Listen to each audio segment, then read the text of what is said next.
Panginoon nga dala ng ating Panginoon Sos at tayo rin ay sa ngayong panahon, tayo ang inuutusan ng Diyos Ama para tayo ay magamit sa paglawak pa ng kaharian ni El Shaddai. So dapat pahalagahan natin ito bilang isang mangangaral ng salita ng Diyos, yung paghayag ng mabuting balita ng kaligtasan. Pag sabing mabuting balita ng kaligtasan, mapabuti ang buhay ng tao na ating aabutin at mapabuti rin ang ating buhay, ang ating pamilya.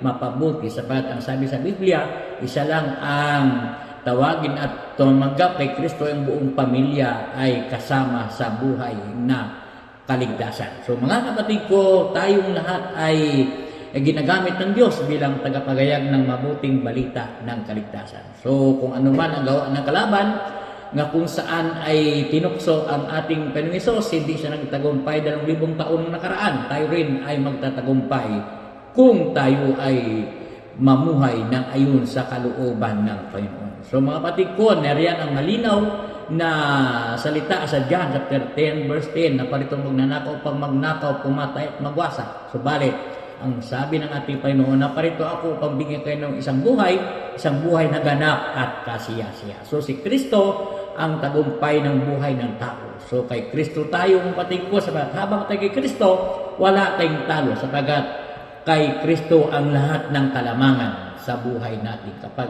nasa Diyos ka, kay Kristo ka, wala kang talo. Hindi ka matatalo sapagkat pagtagumpayan ito ni Kristo 2,000